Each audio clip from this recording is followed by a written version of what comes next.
7절 말씀입니다. 사도행전 6장 1절부터 7절 말씀이에요. 사도행전 6장 1절부터 7절 말씀입니다.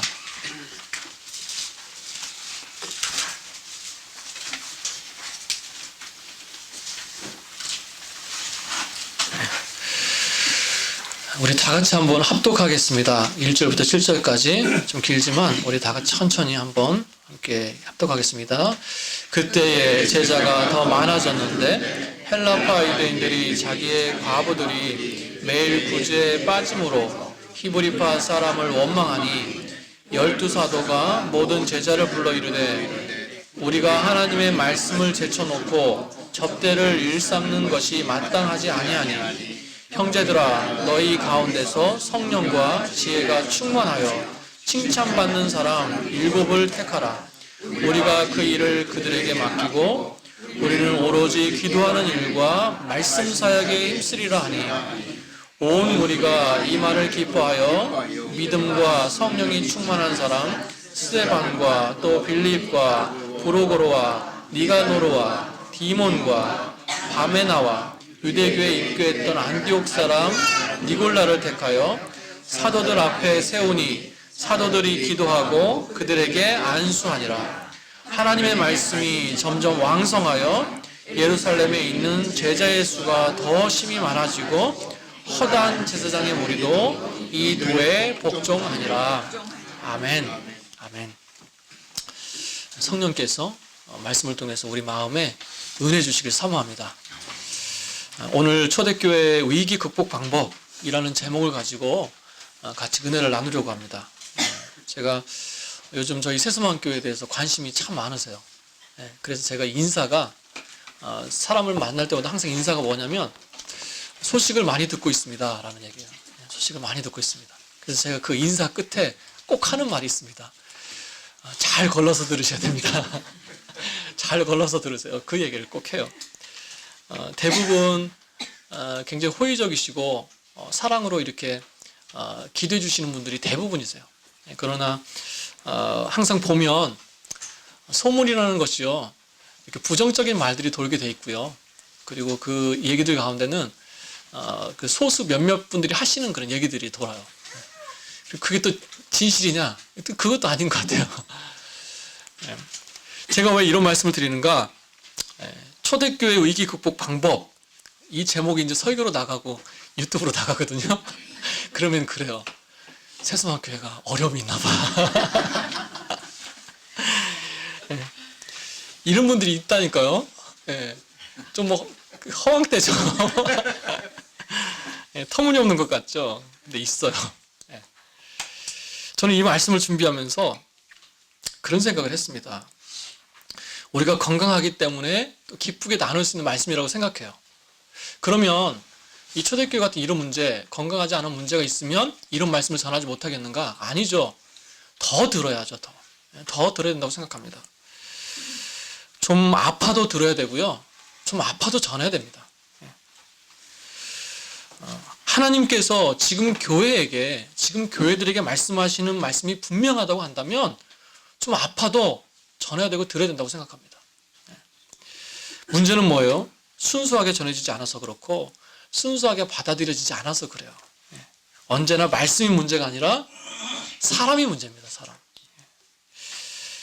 사모하기는요.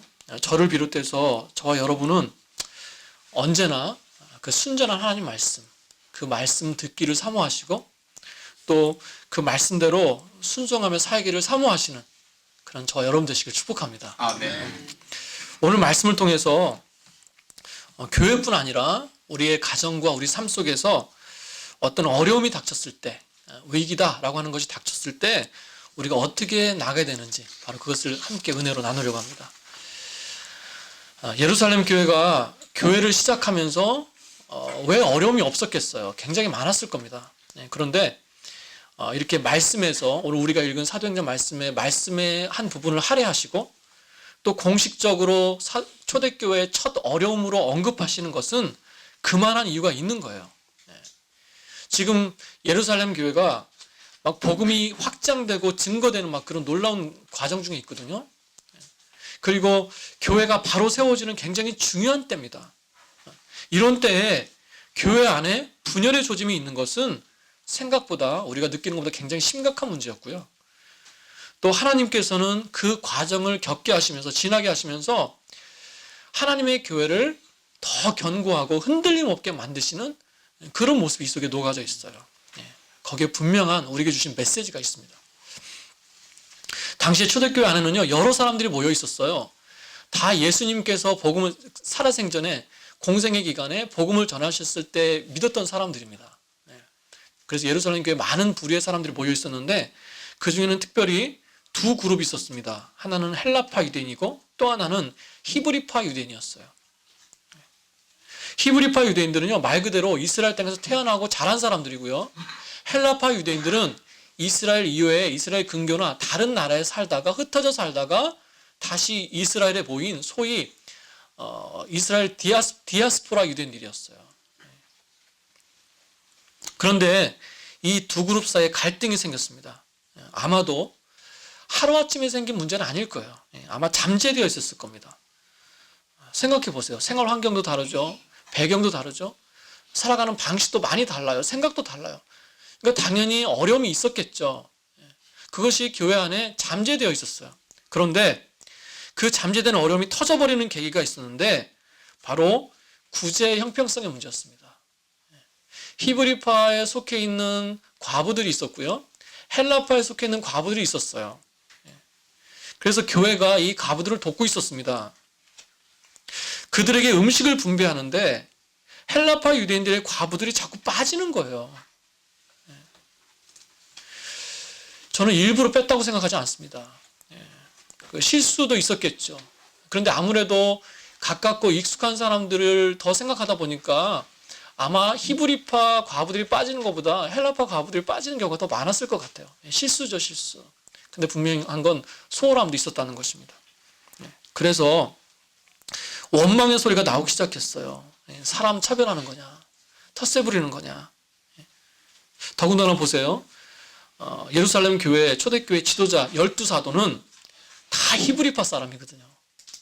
그러니까 오해가 점점 커지는 그런 상황들이 생긴 거예요. 위기죠, 위기.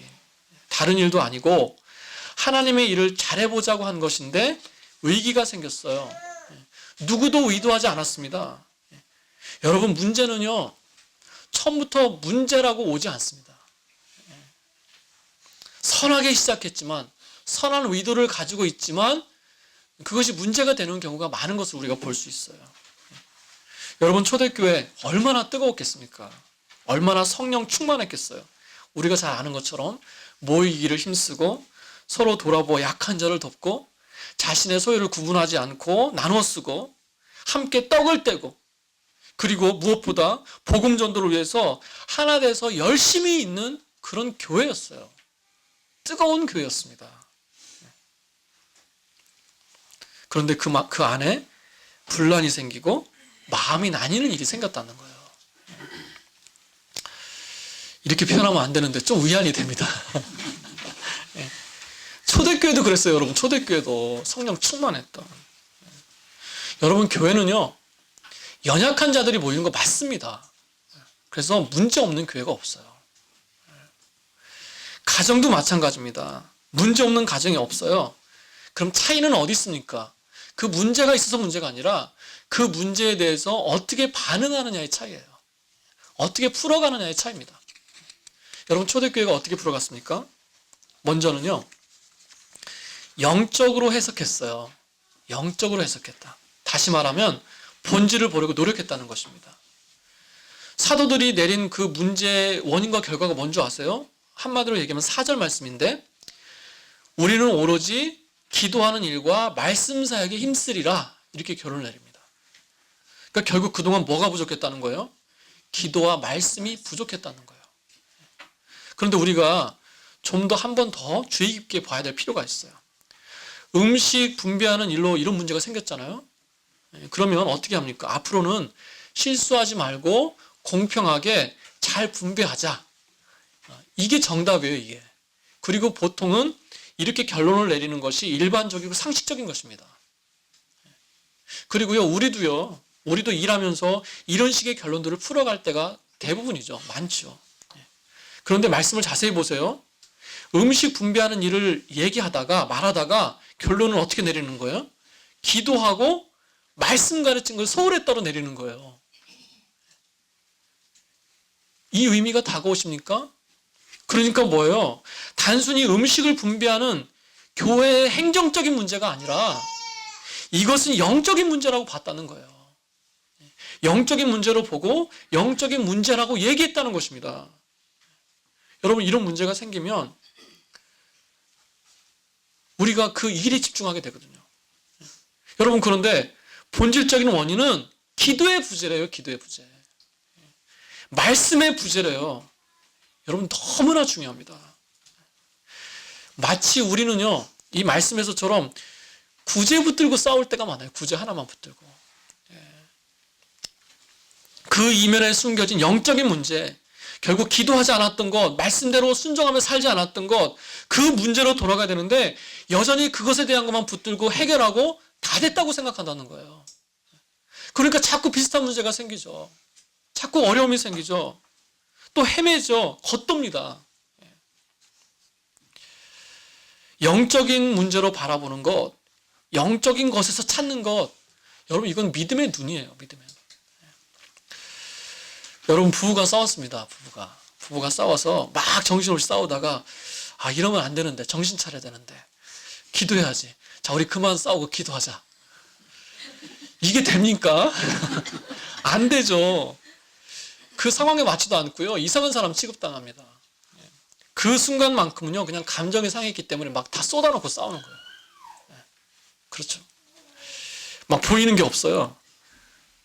그리고 그것을 해결하는 것도, 풀어가는 것도 대화로 상대방을 설득하면서 어떤 감정적인 문제로 풀어갑니다. 영적인 문제로 보고 풀어가지 않을 때가 많다는 거예요. 하나 예를 드는 것입니다. 여러분, 사도들은요, 그 일 이면에 있는 영적인 문제를 봤어요. 기도에 소홀한 것, 말씀이 소홀한 것, 그것이 원인이라고 봤다는 거예요. 여러분, 믿음의 사람들은요, 하나님의 사람들은 언제나 그 어떤 것 이면에 있는 영적인 것을 분별할 수 있어야 된다고 생각합니다. 모든 것이 다 영적인, 아주 길 가다가 넘어지고 기침하고 이런 것까지 말씀드리는 건 아니고요. 많은 부분 우연이 없어요. 하나님께서 그런 시간을 주시는 이유가 있다는 것입니다. 하나님께서 그 일을 통하여 의도하시는 일이 있다는 거예요. 영적으로 민감하다. 무슨 뜻입니까? 바로 하나님께서 뜻하시는 그것을 잘 분별하는 것입니다. 내가 살아가면서 삶 속에서 일어나는 그 일들 속에서 하나님의 뜻과 의도를 바로 분별하는 것, 바로 그게 영적으로 민감한 거예요. 여러분, 가정에서 일어나는 일들 많잖아요. 내가 한 주 동안 살아가면서 만나는 일들, 일어나는 일들이 있잖아요. 그냥 그것이 일상적인 일일 수 있습니다. 정말 단순한 일들도 있어요. 그런데 어떨 때는요, 그 속에서 주시는 하나님의 분명한 메시지가 있고요, 성령의 음성이 있다는 것입니다. 제가 전도 훈련했던 한 권사님이 계세요. 참 열심히신 권사님이신데 하루는 새벽기도 끝나시고 성령 충만하셔가지고 요한복음 3장 16절, 하나님의 세상을 이처럼 사랑하사, 그 3장 16절을 카피하셔가지고 3장을 만들어가지고 백에다 넣으시면서 생각하시길, 내가 오늘 하루를 살아가면서 3명한테 복음을 전하리라. 그렇게 이제 생각을 하신 거죠. 그러면 바쁘게 살아가셨어요. 그러다가 이제 H마트에 그 시장 보러 가셨습니다. 장 보러 가셨는데 물건을 정신없이 신나게 정신없이 사시는데 그날 이상하게 사람들이 걸리적거리는 거예요. 표현이 좀 그렇지만 이렇게 저 앞에 있는데 굳이 나한테 와서 물어보는 사람이 있고, 그리고 이상하게 자주 부딪히는 사람들 있잖아요. 너무 자주 부딪히니까 그 사람도 웃으면서 인사하고 뭐 좋은 거 있냐고 물어보고요. 그렇게 장을 실컷 잘 보고 계산하고 카트 끌고 딱 나오는데 순간 3명. 순간 3명이 생각이 나더래요. 그러면서 저한테 그러시는 거예요. 저녁에 회개하셨대요. 하나님이 만나게 하셨는데, 하나님 만나게 하셨는데 내가 미련해서 못 만나고 못 분별했다. 그러면서 회개하셨대요. 여러분, 성령의 음성에 민감한 것, 하나님의 인도하심에 민감하게 사는 것, 바로 그것이 성도라는 것입니다.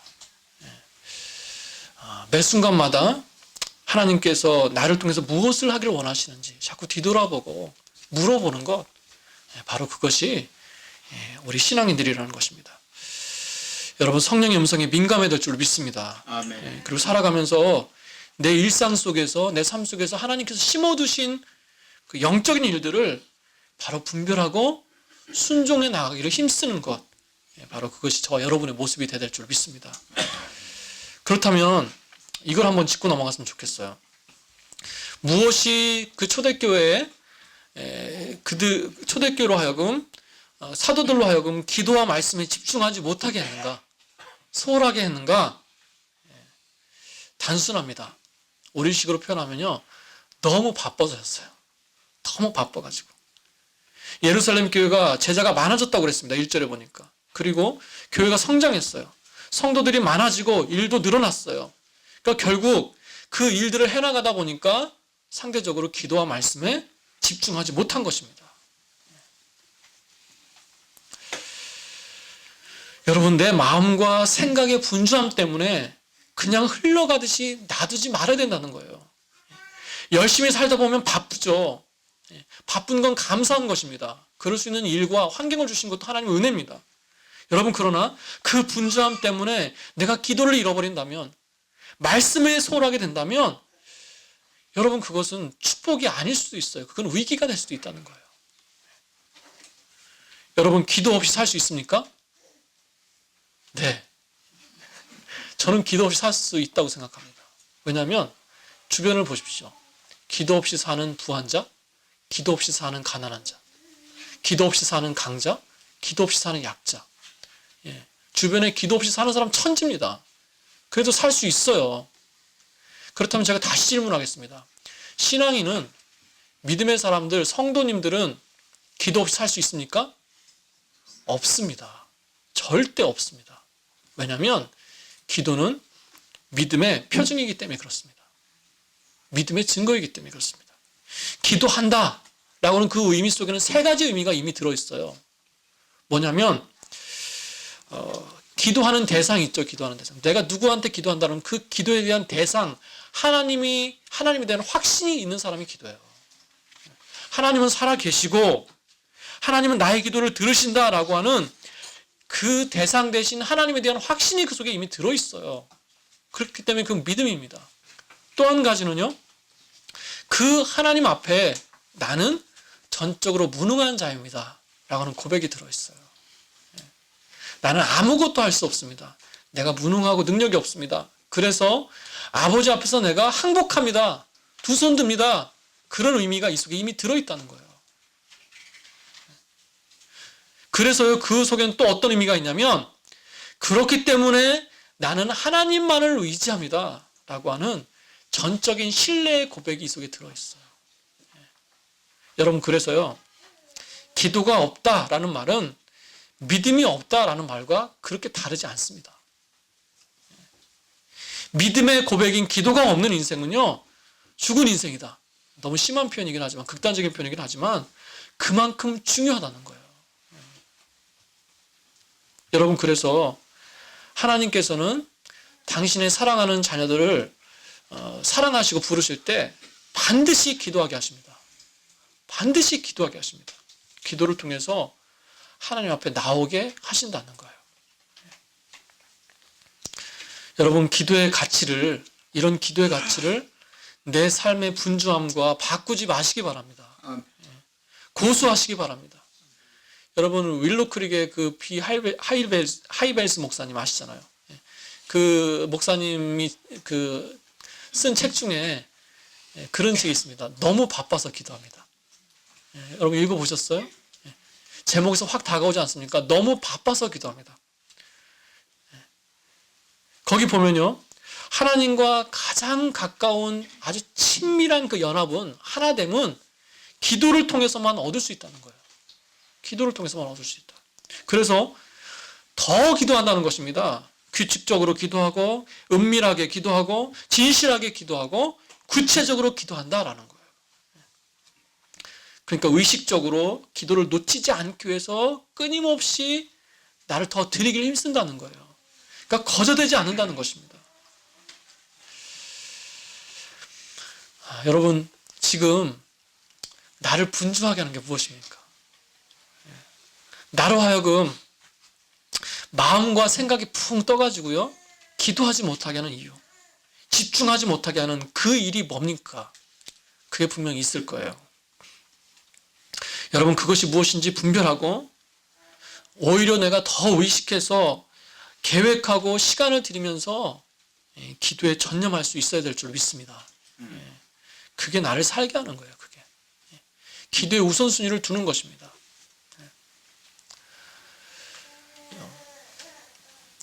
예배에 집중하지 못하게 한다면, 기도에 집중하지 못하게 한다면 여러분 내려놔도 돼요. 저는 괜찮다고 생각합니다. 내가 영적으로 살아야죠. 기도의 우선순위 하면 떠오르는 사람이 하나 있죠.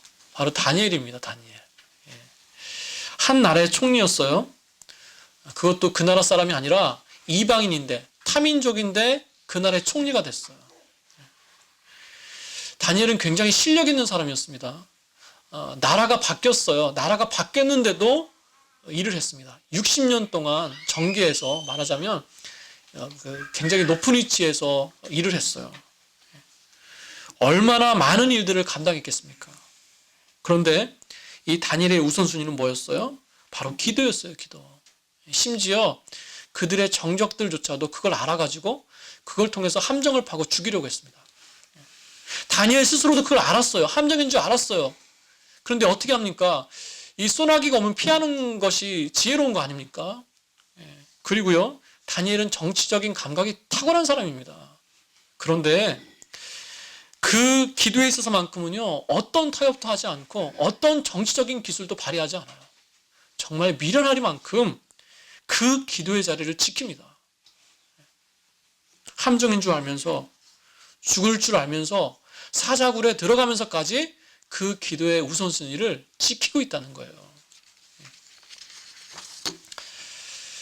여러분, 그런 다니엘이니까 하나님께서 많은 비밀을 보여주시잖아요. 말씀을 통해서 비밀대로 보여주시고 꿈을 통해서 예언하십니다.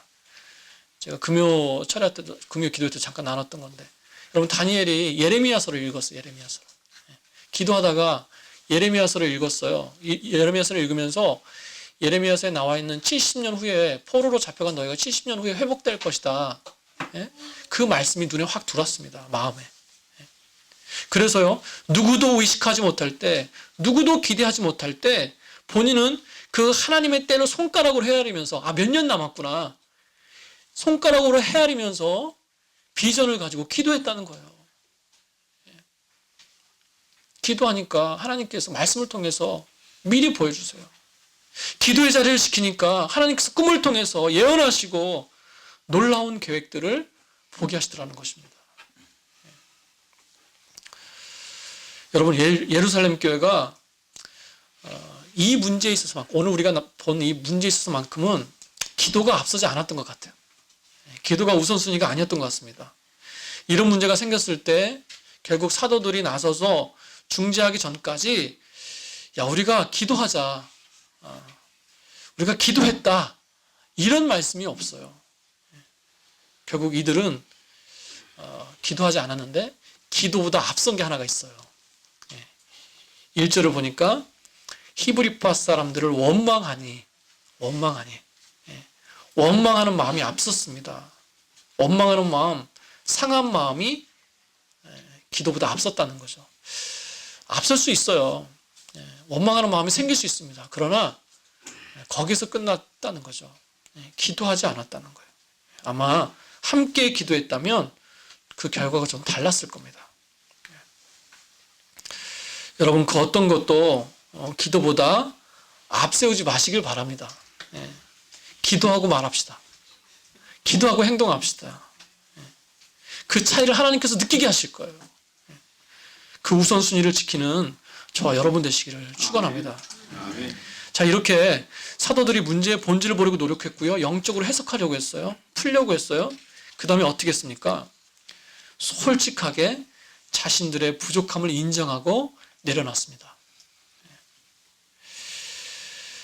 그러니까 사도들이 어려움을 대처한 방법을 보면 굉장히 이렇게 지체하지 않았어요. 그러니까 문제를 정면으로 마주대했어요. 빙빙 돌리지 않고요. 피하지 않고 있는 그대로 얘기했습니다. 근데 여러분 사실 말은 쉬운데요. 이게 참 쉽지 않아요. 부족함을 대면하면서 인정한다는 것은요. 힘든 일이고 또 어떨 때는 굉장히 마음 아픈 일이에요. 자기의 부족함을 인정하니까요. 그런데 어떻게 그렇게 할 수 있었습니까? 바로 그들 자신의 일이 아니라 그 일은 바로 하나님의 일이었기 때문에 그렇게 할 수 있었어요. 여러분, 교회 안에 많은 소소한 어려움들이 있지 않습니까? 그런데 제가 경험해 보니까 교회를 무너뜨리려고, 공동체를 흠집내려고, 작정하고 깨트리자고 그렇게 하는 경우는 거의 없습니다. 신천지나 그럴까요? 거의 없어요. 다 하나님의 일을 잘 해보려고, 잘 섬겨보려고 하다가 그런 일들이 생깁니다. 여러분, 그런데 그 어떤 일이 나의 일이 아니라 하나님의 일이고 그것이 하나님이 기뻐하시는 일이 분명하다고 한다면 그 어떤 것도 내려놓을 수 있는 거예요. 그렇지 않습니까? 나의 일이 아니라 하나님의 일이라고 생각한다면, 하나님의 영광을 위한 것이라고 생각한다면, 주의 몸된 교회의 덕을 위한 것이라고 한다면, 아무리 좋은 것이라고 할지라도, 아무리 내가 어떤 선한 열정을 가지고 있다 하더라도 그것조차도 내려놓을 수 있다는 거예요. 왜요? 교회의 주인은 하나님이시기 때문에 그렇습니다. 우리 주님이시기 때문에 그래요. 내가 나의 일로 사람들 앞에 내려놓는다면 부끄러울 수 있습니다. 그러나 하나님의 일로 내려놓는다면 그건 부끄러운 게 아니라는 거예요. 그 본심은, 그 중심은 하나님께서 아신다는 것입니다. 그리고 사도들이 어떻게 합니까? 자신들의 권한을 내려놓고 더 잘할 수 있는 사람에게 권한을 주어서 섬기게 합니다. 바로 초대교회 7 집사를 세우는 장면이 나와요. 그런데 그 세우는 방법도 철저히 영적인 것에 근거해서 세워요. 믿음이 충만하고 성령이 충만한 사람, 지혜가 충만한 사람을 세우더라는 것입니다. 여러분, 뒤돌아보면 어떤 어려움이 있을 때요, 어떤 위기가 있을 때 하나님께서 그것을 통하여 나에게 요구하시는 것은 많지 않은 것 같아요. 하나님께서 그 일을 통해 나에게 요구하시는 것은 바로 내려놓음이었다는 것입니다. 내려놓음.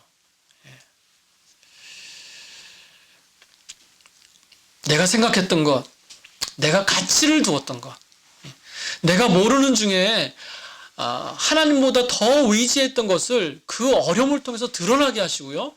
결국은 그것을 내려놓게 하시고, 내려놨을 때 그때서야 하나님께서 일하시는 것을 우리가 많이 경험하게 되더라는 것입니다. 내가 내려놓지 못해서 하나님께서 오래 기다리셨어요. 이 자신이 주장하는 걸 내려놓는 것, 자신의 것을 내려놓는 것, 사실 이게 잘 안 됩니다. 인격으로도 안 되는 것 같아요. 의지로도 안 되는 것 같습니다. 이것은요, 오히려 자신의 성품을 거스리는 거예요. 이것은 자신을 부인해야만 가능합니다. 부인해야만. 그러니까 이것은 내려놓는다라고 하는 것은요, 어느 정도 내려놓고 어느 정도 남겨놓고 반만 내려놓고 반만 가지고 있고의 의미가 아니라 다 내려놓는 거예요. 다. 예수님께서 십자가에서 반만 죽지 않으셨잖아요. 마치 십자가에서 완전히 죽으신 것처럼 완전히 죽는 게 내려놓는 거래요. 그래서 바울이 뭐라고 고백합니까?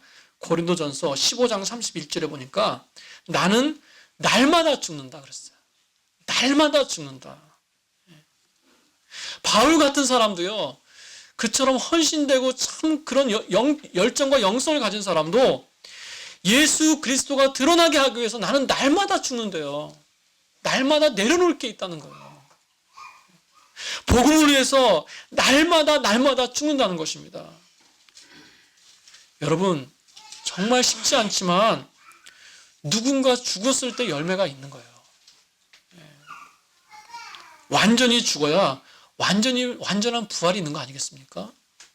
예수님께서 완전히 죽으셨기 때문에 완전히 부활하실 수 있으셨던 거 아니겠어요? 누군가 어느 한쪽에서 한 구석에서 소리 없이 죽을 때, 내려놓을 때 하나님께서는 그것을 통하여 역사하시고 그 열매를 맛보게 하시더라는 것입니다. 여러분, 그래서요, 바울은 그 끝에 나는 날마다 죽는다 라고 하면서 그 끝에 뭐라고 얘기하고 있냐면 속지 마십시오. 속지 말라. 이렇게 얘기해요. 죽어야 산다는 그 부활을 부인하는 자들에게 속지 말고 정신 차리고 의를 행하십시오. 이렇게 얘기합니다. 여러분, 세상은요, 우리에게 내려놓으면 손해라고 얘기해요. 스스로 낮추고 죽으면 참 미련한 짓이라고 얘기합니다. 세상은 그렇게 해서는 살지 못한다고. 그런 모습으로 살지 못한다고. 밟고 올라가야 된다고. 그렇게 얘기합니다. 여러분, 그러나 속지 마십시오. 죽어야 부활의 열매가 있습니다. 죽어야 부활의 열매가 있어요. 내 삶 속에서 죽어질 때, 하늘의 미랄로 떨어져서 썩어질 때, 그때 하나님의 역사하시는 그 열매를 우리가 맛볼 수 있다는 것입니다. 그러니까 지금도 우리는 이 싸움을 싸우는 거예요. 저를 비롯해 저도 마찬가지입니다. 내가 몸담고 있는 것, 몸담고 있는 교회와 공동체, 가정, 그 모든 일 속에 내가 죽는 싸움을 싸우는 거예요. 우리가 이 싸움을 멈추면 안 된다는 것입니다. 그렇게 영적인 방법으로 풀어가고요. 자신의 것을 내려놓고 하나님이 원하시는 것에 집중했어요. 그럴 때 어떤 일이 일어났습니까? 예루살렘 교회에 큰 부흥을 허락하셨어요. 생각하고 기대하지 못했던 그런 부흥이 일어났습니다. 여러분, 위기의 때는 하나님의 은혜의 때입니다.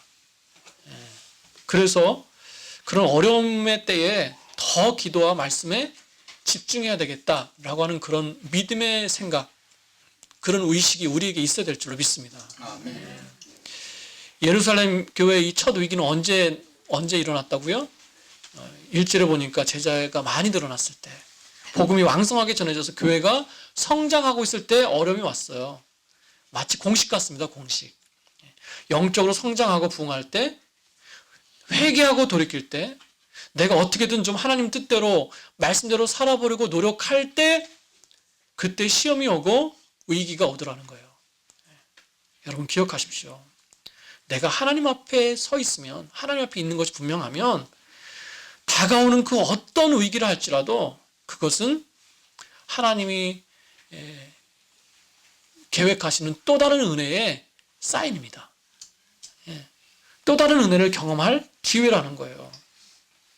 그것을 통해서 하나님께서 변화를 주시고 그것을 잘 이김으로 인해서 더 큰 은혜를 경험하게 하시더라는 것입니다. 오늘 본문의 초대교회가 그런 은혜와 부흥을 경험했는데요. 생각에 넘치는 은혜를 주셨어요. 7절에 보면 허다한 제사장의 무리도 그 도에 복종했다 이렇게 말씀하고 있거든요. 예수 믿고 구원받고 교회 안에 들어온 사람들 중에는 제사장의 무리가 있었다는 거예요. 여러분, 그런데 이건요, 당시에 굉장히 충격적인 사건이었습니다. 여러분, 지금까지도요, 이스라엘 사람들은 예수 믿기가 힘든 사람들 중에 하나예요. 교회 안에 들어오고 예수 믿기가 참 쉽지 않은 사람인데, 당시에 제사장의 무리가 예수 믿고 교회 안에 들어왔다. 굉장한 것입니다. 보수적인 유대 공동체가 흔들릴 정도의 그런 사건이었어요. 기대하지 않았고 기대할 수도 없었던 그런 일들이 일어났습니다. 저는요, 그런 은혜, 그런 생각에 넘치도록 주신 그 은혜가 저희 새소망교회에게 임하시기를 간절히 사모합니다. 그렇게 원합니다. 그런 영적인 부흥, 영적인 은혜를 하나님이 부어주시길 간절히 소원해요. 기도와 말씀에 집중할 때, 성령보다 기도보다 앞서지 않기를 힘써 나갈 때 생각에 넘치는 은혜를 하나님께서 주신다는 거예요. 여러분, 그래서 믿음의 눈으로 보면요, 우리가 어떤 어려움이 있다, 위기가 있다라고 할 때 믿음의 눈으로 보면 우리가 감사할 수 있는 거예요. 성도는요, 그 어려움을 통해서 그 어려움이 어려움으로 그치지 않고 정말 그게 또 다른 은혜가 될 수 있도록 기도해야 될 의무가 있는 것입니다. 여러분, 초대교회, 이 초대교회 성도들은요, 사도들은 그런 시간을 통해서 자신을 뒤돌아볼 수 있는 기회가 됐어요. 자신들이 뭘 놓치고 있었나. 그래서 앞으로 무엇에 더 집중하는 것이 하나님이 기뻐하시는 일인가. 바로 그런 것을 생각해 볼 수 있는 시간이 됐다는 것입니다. 아마도 이런 어려움의 계기가 없었다면 그냥 앞만 보고 갔을 것 같아요. 제가 새소망교회 부임하면서 성도님들에게 가장 많이 들었던 얘기가 뭐냐면, 새소망교회를 이렇게 시작하게 되면서 나의 신앙을 뒤돌아보게 됐다라는 말이었어요. 나의 신앙을 뒤돌아보게 됐다. 신앙생활에 도대체 뭔가를 다시 한번 생각하시게 됐다는 거예요. 참 감사하죠. 만약 그런 어려움이 없었다면 내가 도대체 어떻게 살았었는지, 내 신앙과는 무엇인지를 뒤돌아볼 수 있는 기회가 없었을 거라는 것입니다. 너무 참 감사한 거예요. 어떤 계기를 통해서 내가 멈추어 섰어요. 모든 것을 멈추어 두고 내가 하나님 앞에 나를 뒤돌아보고 점검할 수 있다는 것, 여러분, 그것은 굉장한 은혜고 축복입니다. 그래서 그것은 어려움이 아니라 하나님이 주신 은혜의 기회인 거예요. 여러분, 정말 그건 하나님이 주신 기회입니다. 평생 자주 오지 않는 기회예요. 그렇기 때문에 하나님 앞에 더 가까이 가기를 원하는 그런 거룩한 변화 있잖아요. 바로 그 변화를 사모해야 된다는 것입니다. 여기에 안주하지 않고요, 굳어지지 않고 끊임없이 기도하면서 그 주신 은혜를 내가 지키기를 힘써야 된다는 것입니다. 그것이 나에게 주신 은혜를 은혜되게 하는 방법인 줄 믿습니다.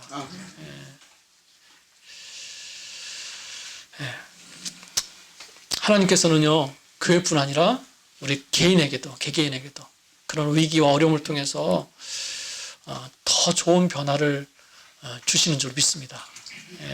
그래서 저는요, 어떤 일을 하다가 뭔가 사소한 것에 이제 브레이크가 딱 걸려요. 그리고 뭐 어떤 환경이라든지, 그래서 사람이라든지 아니면 지정적인 것이라든지, 그게 무엇이 됐든지 뭔가 잘 되지 않는 것 같은 그런 브레이크가 딱 걸리면 그 문제 자체를 해결하려고 하기 전에 기도해요. 기도해 봅니다. 하나님, 혹시 제가 놓치는 게 있습니까? 제가 간과하고 넘어가는 게 있습니까? 혹시 저는 의식하지 못했는데 실수한 것이나 또 하나님이 기뻐하시지 않는 그런 요소들이 있습니까? 한번 기도해 봅니다. 좀 시간이 걸리고 답답해도요, 그런 기도의 시간을 가지려고 노력해요. 왜 그렇습니까? 나중에 가보니까 그게 더 빠른 길이더라고요. 나중에 다시 되돌아와서 다시 시작하려고 하니까 시간도 많이 걸리고 에너지도 더 많이 걸리더라는 거예요. 여러분, 아무쪼록 오늘 말씀처럼 우리에게 어떤 어려움이 있어요. 어떤 걸림이 있어요. 내 삶에 장애물이나 브레이크가 있어요. 그럴 때마다 여러분, 그것을 그냥 헤쳐나가야 될 그냥 어떤 한 일로 보지 마시고 바로 영적인 것을 발견하시기 바랍니다. 그래서 그것을 은혜로 풀어가길 힘쓰시고요, 그 문제를 피하는 것이 아니라 정말 직시하고 그 문제를 대면해서 정말 나의 부족함이 있다면, 나의 부족함 때문이라면 그 부족함을 하나님 앞에 인정하고 내려놓고 정말 겸손함으로 진실함으로 나가는 그런 모습이 우리에게 있어야 될 줄 믿습니다. 특별히 내가 주님의 이름으로 날마다 죽을 때, 날마다 죽을 때 날마다 부활의 능력을 경험하게 될 줄로 믿습니다. 그것을 위해서 여러분 바쁘지만 분주하지만 참 감사하지만 그러나 그 어떤 것보다도 기도의 우선순위, 말씀의 우선순위를 지키시기를 바랍니다. 제가 참 좋아하는 표현이에요. 기도보다 앞서지 않게 하여 주옵소서. 성령보다 기도보다 앞서지 않게 하여 주옵소서. 바로 그것이 저 여러분의 모습이 되시기를 축원합니다. 아멘. 아멘. 우리 찬양을 하죠. 복음성가 117장입니다. 117장 우리 찬양하면서